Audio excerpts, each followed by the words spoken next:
From the moment we resumed from the time skip, the question on everyone's mind was just how strong is the Akatsuki hunter Sasuke Uchiha, who formed his team Hebi, who would later be transformed into the group of discussion today, Taka, who would later join the Akatsuki, forcing me to ponder the question of just how strong is Taka, and do they really stand a chance against the other Akatsuki duos as a team? And that's exactly what we will find out today in placing Team Taka from the B fight, or a little bit after, against the Akatsuki duos, with us also taking the stronger version of Taka that invaded the Kage Summit into consideration for Itachi and Pain's duos respectively. So let's begin with a section of just how strong is that initial Sasuke and his team to follow. Now, firstly, to discuss Sasuke, as many fans are hasty to note that Taka Sasuke is likely weaker than Hebi Sasuke off the basis of Jugo's remarks at the end of the B fight, where he states that Sasuke seems quite physically affected, primarily because he not only lost Orochimaru's curse mark,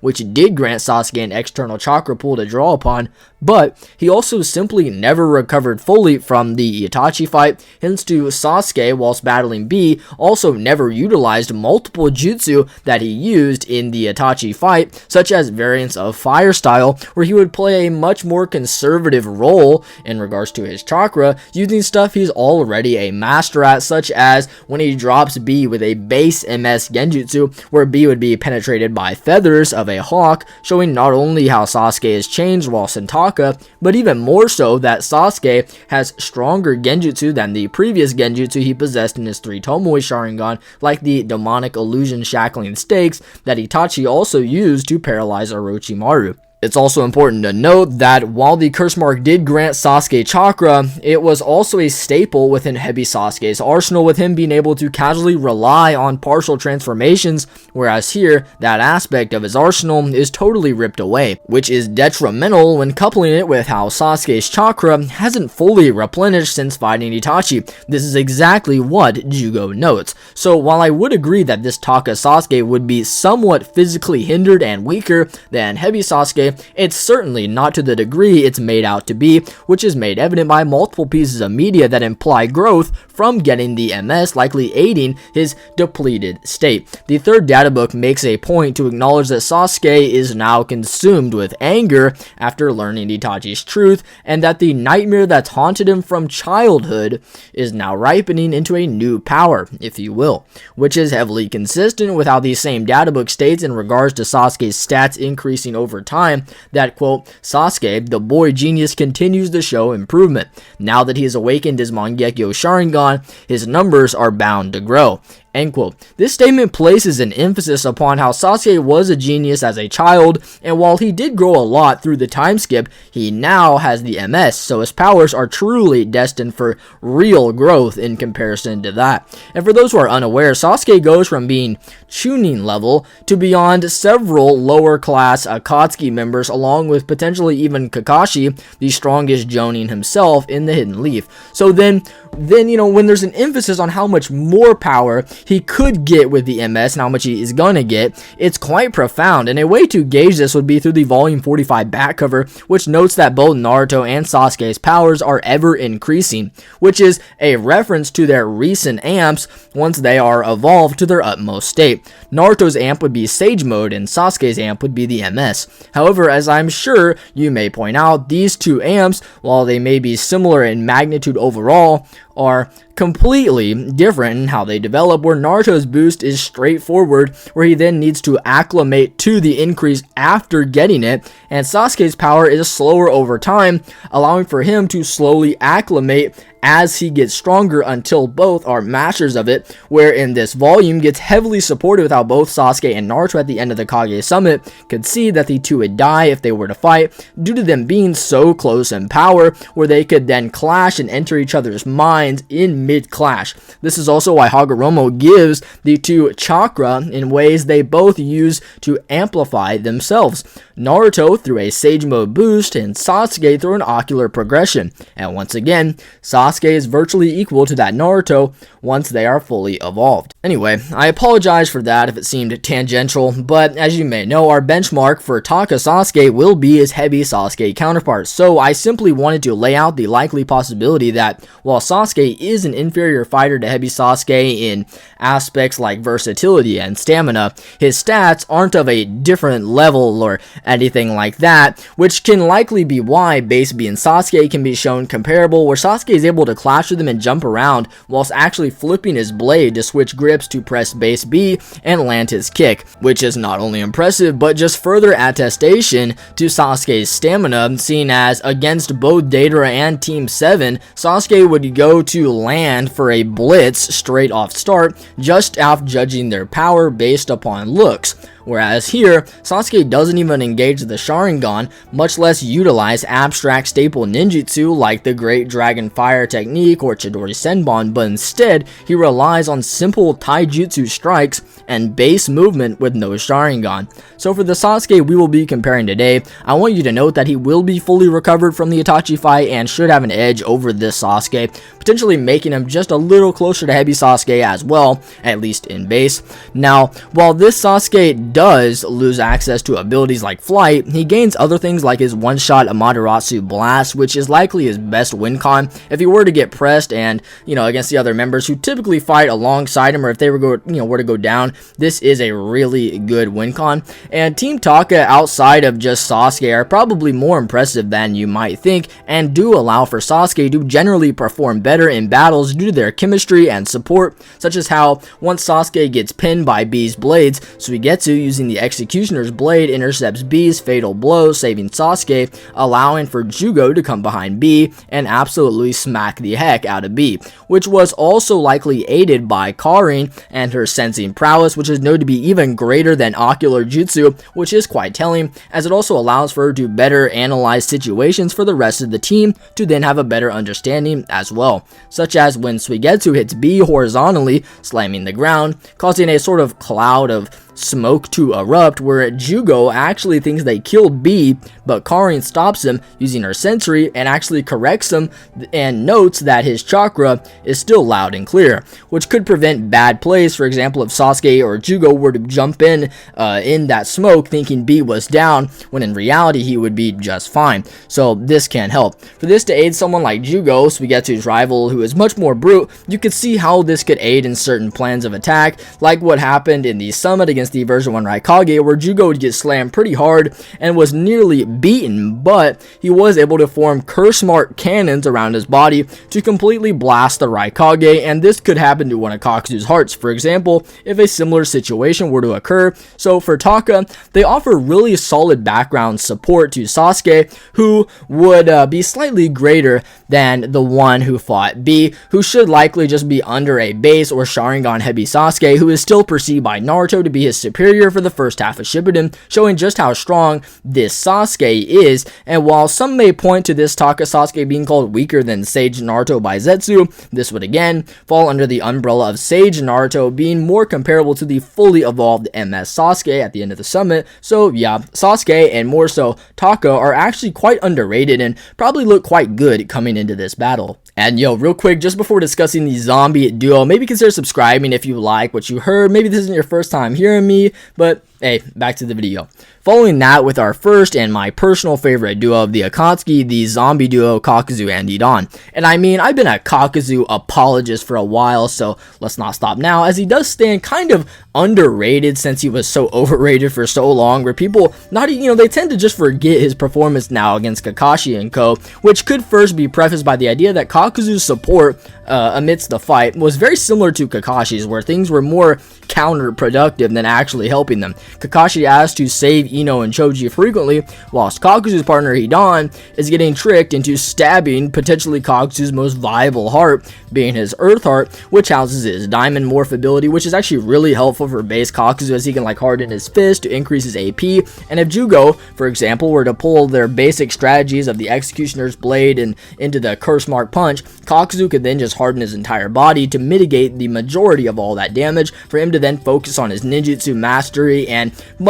stuff like that, which is much more impressive than his taijutsu overall. And while his taijutsu was really impressive, allowing for his steel strings to grab and throw Kakashi, for example, and even kick him once when he started up the Raikage when he wasn't quite looking, Kakuzu's ninjutsu is what he truly relies on, and it's what truly sets him apart, and it's his top asset, and for good reason, as the Fire Heart is able to overpower Kakashi's Water Wall. His Wind Heart is absolutely massive and can evaporate Kakashi's Jonin jacket, with the attack also being compared to a natural disaster in the data book. And I mean, his best of his hearts being the Lightning Heart, which is actually able to equal out 2 of Kakashi's Raikiri at the same time. However, what needs to also be mentioned is how Kakashi can intercept it and can react to it, with Raiton almost always also being a speed amp or faster, such as in the case of the Raikage as well as Sasuke and Kakashi's Chidori variants. Due to the Lightning Heart also having the most impressive speed feat, it could also be noted to be,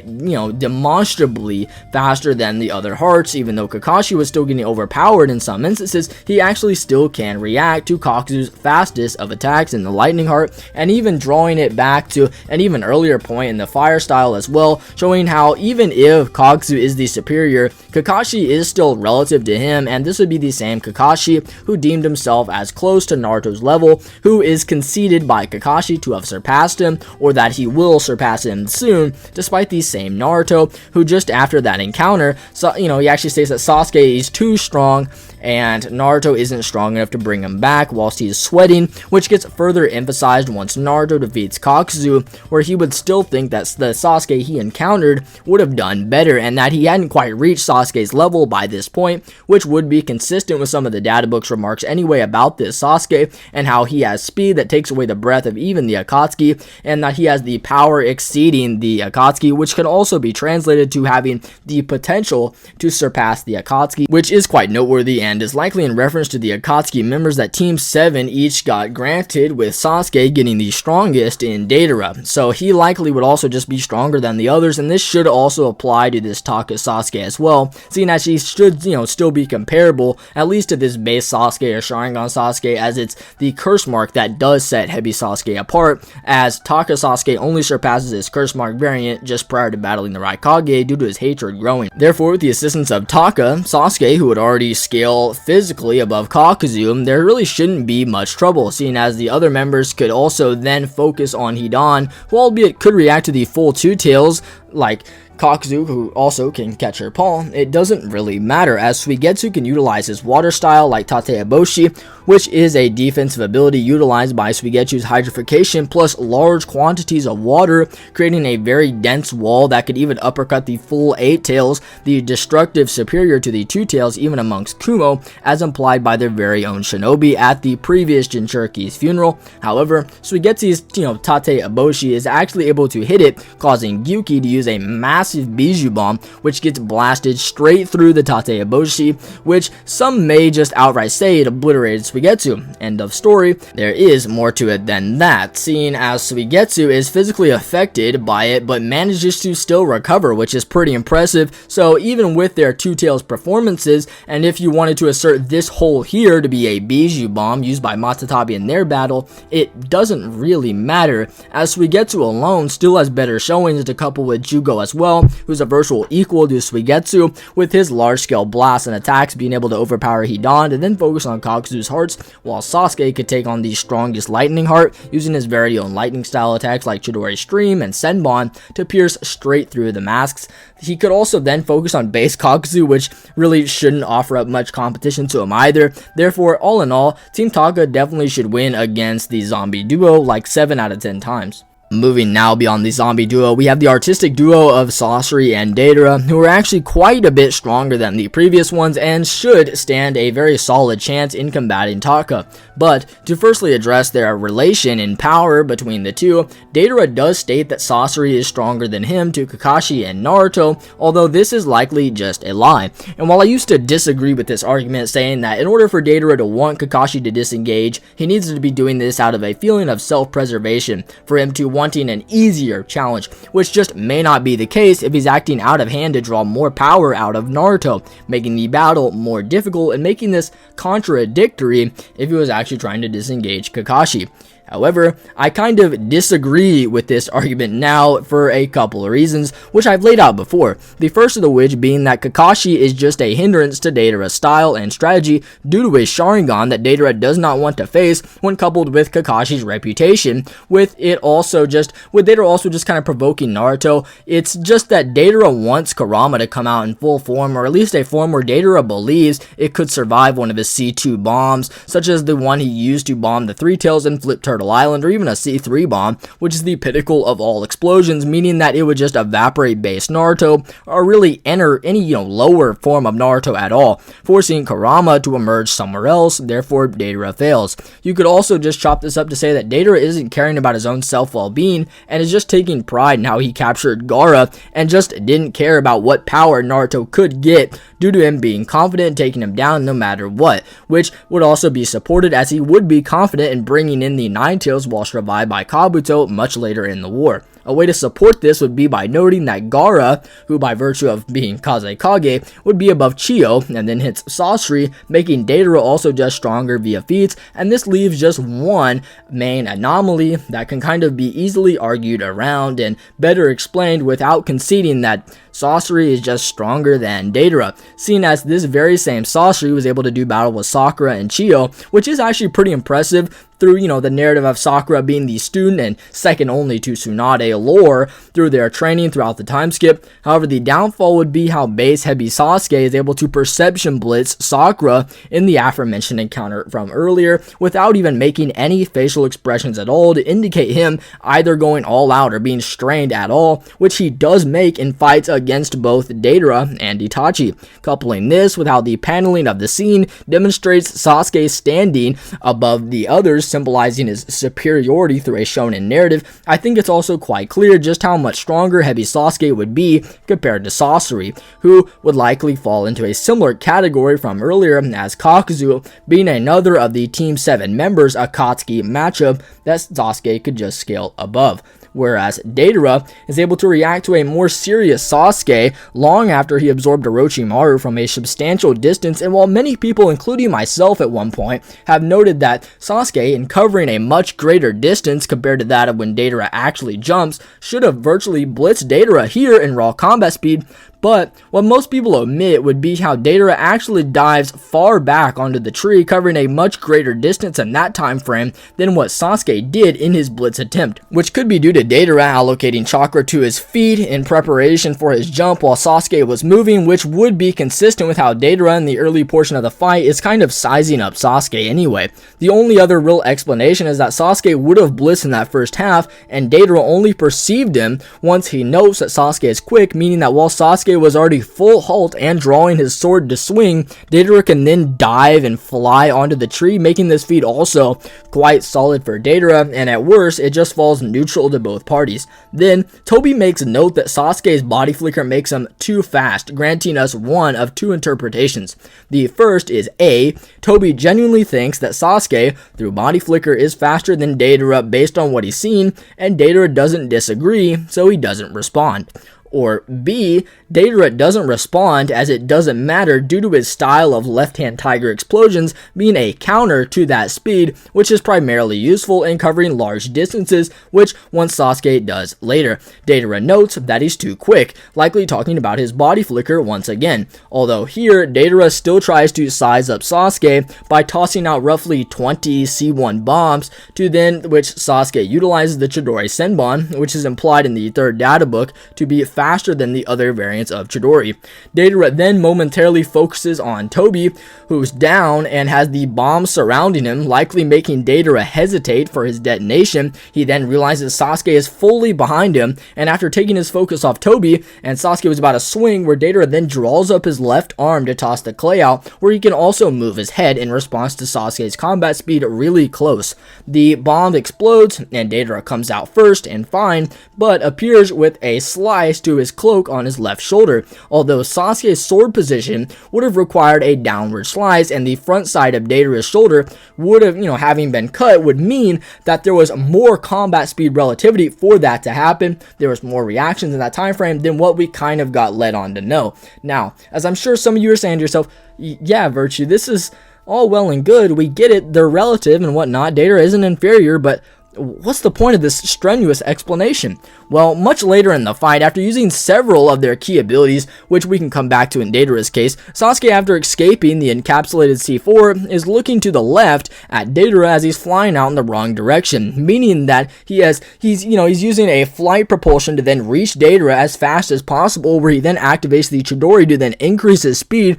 and a drain Deidara without even enough clay to make a proper bird, and still having to channel chakra for the C4 through a right hand tiger sign with slower reaction time, can react to Chidori CM2 Sharingan Sasuke, who does still have enough chakra to suppress Orochimaru and use Chidori, yet Sasuke simply wasn't fast enough to hit Deidara. And while your first instinct may be to criticize Sasuke being in the air, I would still like to point out that this soaring Chidori move is a key move in Sasuke's arsenal and is proportionally vast to his regular stats, as shown when he needed to use a move beyond his own speed against Gaara in chapter 128, where this Chidori's jump is at least faster than his fireball within that state. Therefore, a CM2 Sharingan Hebi Sasuke's fireball wouldn't be fast enough either, meaning that Deidara's reactions is just beyond that. Even earlier in chapter 127, here's an earlier example of this strategy as well. Gaara outpaces Sasuke consistently, if not for the Sharingan and Chidori and charges like this, demonstrating how this is nearly always faster than a regular Sasuke.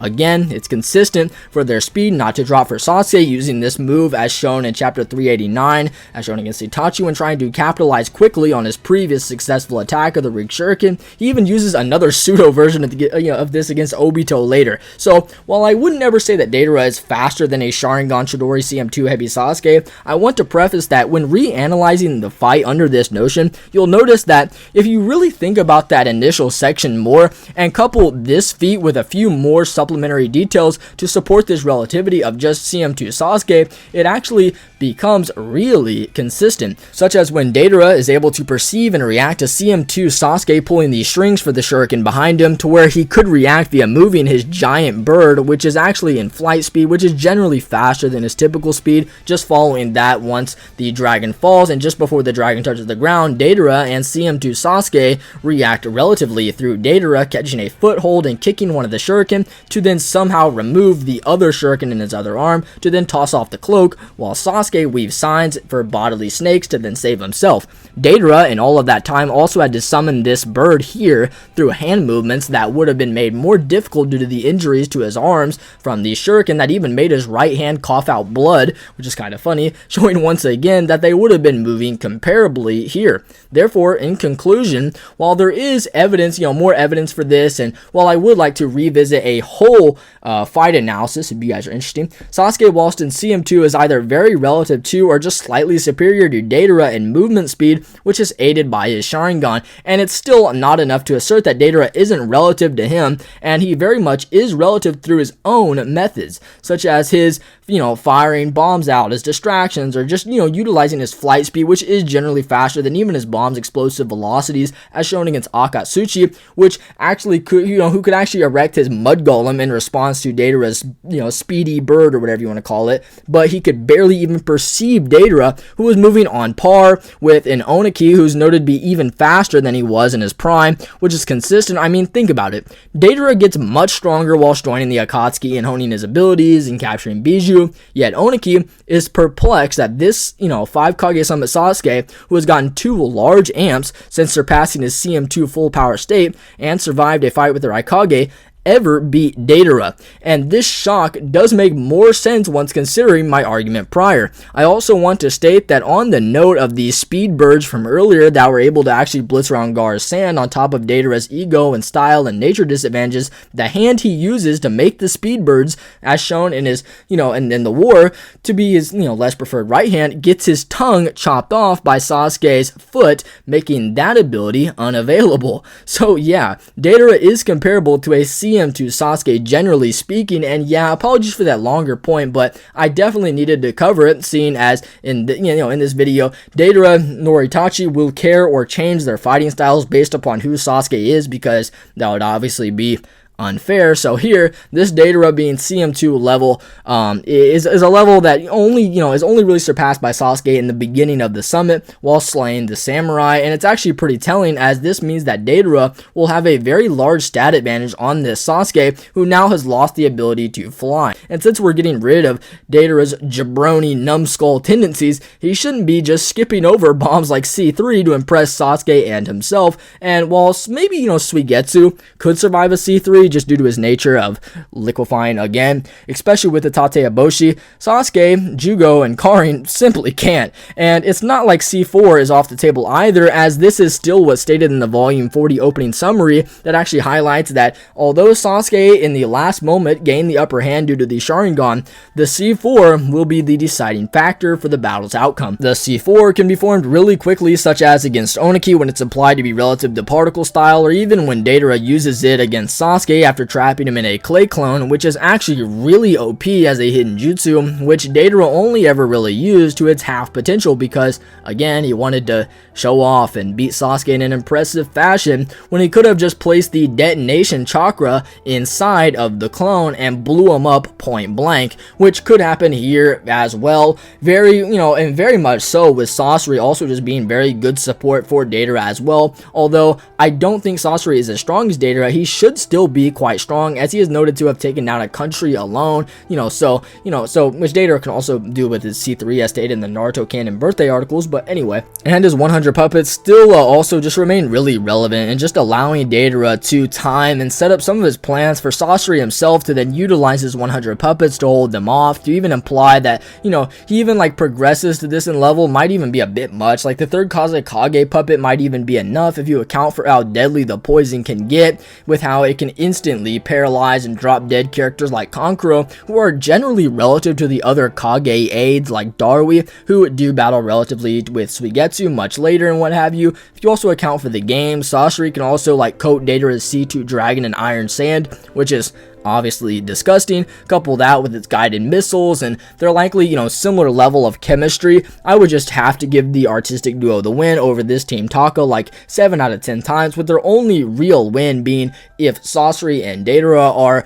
riding together on a dragon or bird and Sasuke just Amaterasu snipes them off of it, which is kind of possible but unlikely. Following up with Itachi and Kisame, the true hard hitters, and for this we will again be taking the Raikage version of Team Taka, which allows for not only Team Taka to scale higher as previously noted, but Sasuke more importantly now, as he not only has the Enton Kagetsuchi but even the Susanoo. However, neither are all that prevalent still against Itachi, seeing as his Susanoo is much closer to that of Sasuke's at the end of the summit, just before he nearly lost his eyesight, except with Itachi's Susanoo, it's stated in the third data book to be the greatest ocular jutsu due to its possession of the mythical spirit weapons in the Totsuka Blade and Yadamir, which allow for Itachi to pierce anything and plunge it into a world of drunken dreams while simultaneously nullifying every single attack through the Yadamir, which can match any oncoming property of any attack for it to then alter its own attributes to then equal out said oncoming attack,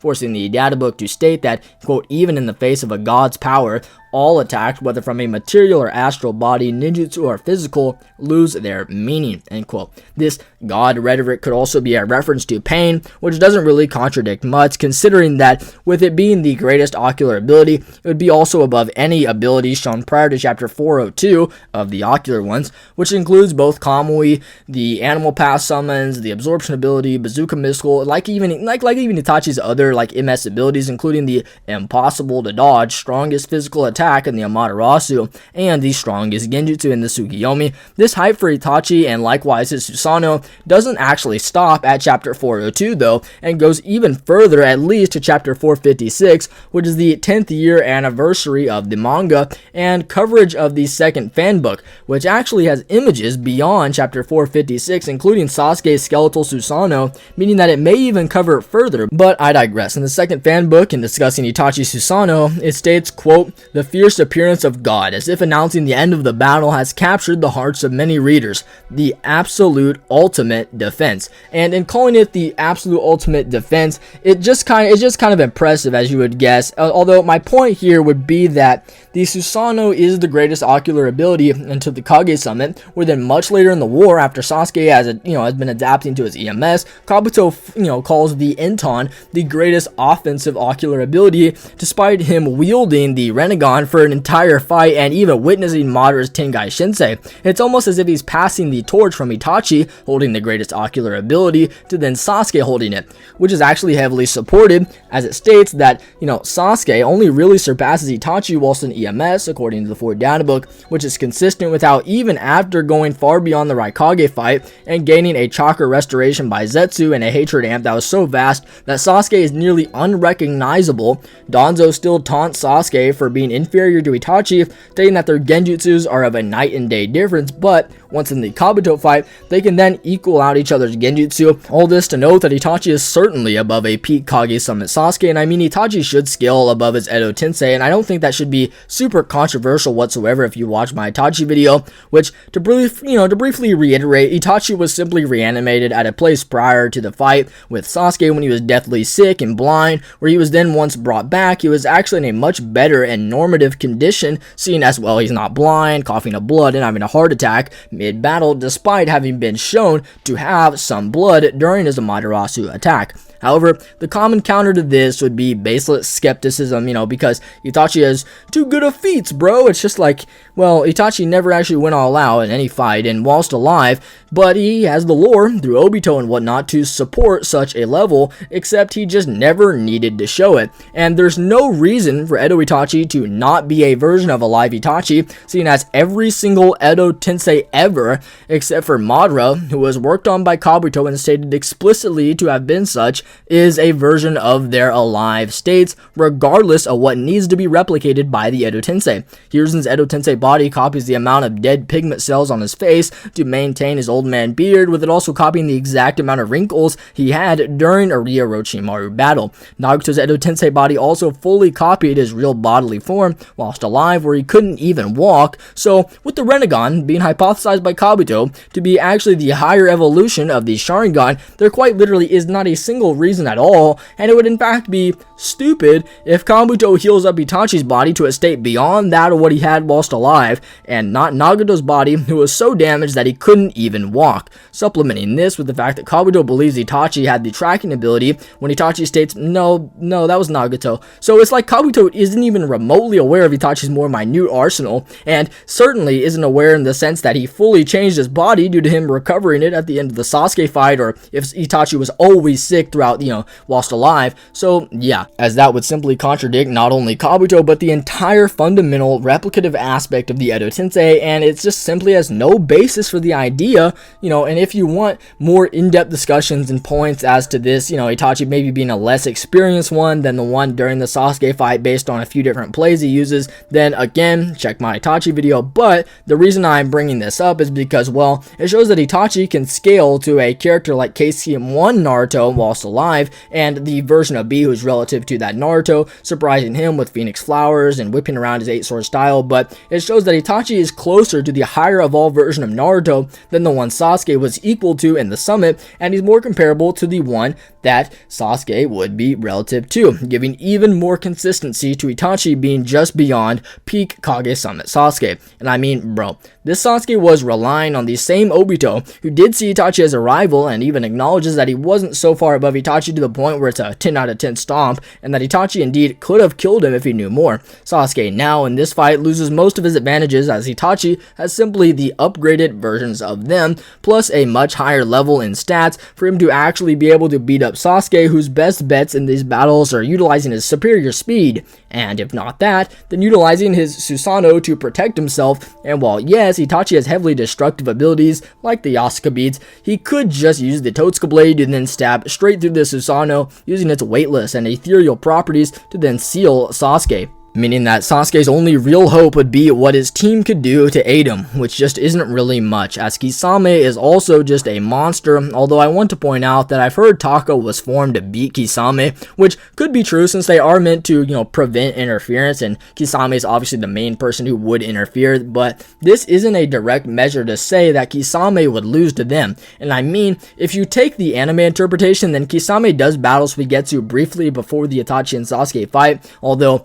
in Kisame fashion, he grows much stronger to the point where even Sasuke notes prior to the summit that Suigetsu can't take on Kisame, which is very fitting seeing as, this Kisame is very comparable to a Killer Bee in speed, even once he's serious, and you'll notice that through he's able to utilize Samehada to fully swipe under the version 1 B to steal his chakra, and this same B would even be like an equal to the version 1 Raikage, who was already shown to be above both Jugo and Suigetsu, and if you still want to be skeptical, then Kisame can react to even B2B by putting his foot up, and if you grant that Kisame, and his feet's in the water bubble, then it's game over. Fuse Kisame is able to fully outpace and be in the bubble and stab him with his bodily bone attachments that can absorb ridiculous amounts of chakra. A version 2B would also just be under the version 2 Raikage, who was noted in the 4th data book to be the strongest in Kumo, meaning that Kisame is already reacting to that B without being fused, and the equivalent of the version of Raikage that is just above MS Sasuke, who needs its Susanoo not to die against him. So if anything, this Kisame might just initially be more comparable to Sasuke than the other members of Taka. And I mean, even if you get rid of Samehada and say for whatever reason he just doesn't snatch up all of Kara and Ijugo's chakra, then he could still rely on his large-scale water style to then offset the battlefield, or even just use the variant of a shark bomb, such as the one-handed variant he uses to overpower a base guy, who's likely comparable to the base Kakashi, who was kicking and fighting closely with a much stronger later base Sasuke. If Kisame uses the bubble, he doesn't even have to fuse either, as if you just look at that scene, Kisame jumps into the shark and swims away. I mean, bro, even with the large scale version, Kisame can react equally to even a 7th gate Might Guy, whilst Guy is in a less dense medium, as his gate pushes away the water with its aura, and therefore Kisame was at a speed disadvantage. So this shark bomb could also just absorb all of their jutsu, including Sasuke's as well, meaning that for Itachi and Kisame, they should stomp this Team Taka pretty handily and come out with a win 9 out of 10 times. Last and certainly not least, we have Pain. Oh, I mean, wait. Pain and Konan. But seriously, what is she doing? Pain is really just a similar case to Itachi, with his lore being presented as totally invincible, with both he and Itachi being the two parallel bosses, if you will, for Naruto and Sasuke. Both Pain and Itachi kill their Sannin mentors in their higher form, causing both Naruto and Sasuke to get the same ever-increasing parallel powers from earlier, and Pain is stated to have powers surpassing Naruto's in Sage Mode, and it's just really that Pain was forced to battle the strongest country on the planet whilst taking on their top Jonin, using a devastatingly consuming chakra jutsu in the Chaotic Shinra Tensei, where you would still battle Sage Naruto and win. And then Itachi was just above a peak Kage Summit Sasuke, and Pain's above his equal in Naruto. Notice the parallel? This is why Pain is stated in the 3rd data book to have charisma and power that no one can deny in regards to the Akatsuki, with the same book also calling the Akatsuki members strong, whilst claiming that Pain is invincible in comparison. So, if you want to even place Pain above Itachi, at least in physical stats, you could by all means. I don't personally subscribe to it, but do what you will. Pain is, though, still a very similar case to Itachi, and the fact that he should just be massively above Sasuke. I mean, when Zetsu stated that Naruto, who obtained Sage Mode, is probably stronger than Sasuke, his basis is, well, he beat Pain. We also do know that A is just above Sasuke, or at least very relative to, and Pain skills above a Sage Jiraiya through him being able to not only catch his strongest attack and his punches whilst his back was turned and eyes were closed, he even reacts like Kabari Senbon, which is stated to be Jiraiya's fastest attack in Sage Mode. This is a Sage Mode Jiraiya, and base Jiraiya is not only in contention for replacing Hiruzen as Kage, but is stated to be on par with Orochimaru, who could battle Hiruzen pretty evenly, with the 3rd anime profile guy stating that they were equally matched in Taijutsu, with the 1st fanbook also stating the two were equals. This Hiruzen is stated to stand at the peak of the Shinobi world, including the 5 Kage 3 separate times in the aforementioned fanbook, as well as by Kabuto and the Anbu members who imply a similar thing, giving us just one way or another to assert that Pain would definitely be stronger and faster than the Sasuke, allowing for him to then capitalize on many of his ridiculous jutsu. These include things like his animal summons such as the replicating dog, centipede, crab, ox, rhino, panda, bird, even ones like the chameleon which he can hide inside and blast out massive Shinra Tenseis, or even just this one monster called the Destroyer, which while it never appeared within the manga, Kishimoto did make a note to draw it at the end of the chapters within the war arc as a way to demonstrate certain characters. He never got to fully flesh it out, and this pain summon is one, and it actually is stated to be called the Destroyer because it has comparable power to a tailed beast. And while Pain obviously scales above the Bijou without this summon anyway, it simply goes to show his dominant crowd control in dealing with multiple people whilst he uses all 6 paths to then jump one character, such as how he did against Utakata in the anime, or even just on base Jiraiya at the end of their battle. Jiraiya, again, at least in Sage mode, being a fighter very comparable to the peak Raikage, it's just another point to support how the paths, even outside of just the Diva and Ashura for example, are going to be taking on the rest of Taka rather handily, whilst Pain then closes the distance with his superior stats to then Shinra Tensei or Bansho Tenin Sasuke into the Ashura path and his blade, which Sasuke likely can't combat at this point. The Ashura path is also able to tank Kakashi's Raikiri to the spine, which is likely of a greater AP than Sasuke's basic Chidori and its variants, which I would even doubt that if the Preta path would be necessary to support against Jugo and Suigetsu, seeing as the human path was able to battle very comparably and even better than Sage Jiraiya, and therefore the Preta path could also just protect the other 2 paths against any of Sasuke's typical jutsu, except for the Amaterasu, which might work due to its speed, although I would like to point out that the full transformation Yuki is able to wrap his tail around and actually react and block the Amaterasu, so Sasuke's Amaterasu could just be slower than Itachi's, which has support elsewhere in the manga that I'm not going to go into here. So therefore, I wouldn't even say that the Amaterasu is going to blitz and destroy the paths, but rather, at best, it could just get one of them, leaving Sasuke drained for the other 2 to then beat him up. Therefore, in Pain's case, there isn't really anything to argue as to why he would just lose to Sasuke, when in fact, it should be a pretty solid win for him, taking down Team Taka like 8 or 9 out of 10 times. But what did you guys think? Did you guys enjoy those conclusions? Maybe you think that one group did way better than the others, or maybe you subscribe to Sasori being able to beat up the entire team alone with his puppets. Maybe you think Jugo blasts off Kisame's head. No matter which way you go, make sure to let me know why in the comments below. And most importantly, don't forget to subscribe, as it always helps me out more than you guys probably realize. These videos take a lot of work, especially these longer 40-minute ones and whatnot. So show some love. But anyway, most importantly beyond all of that, I guess, would be God bless you guys. Love you guys.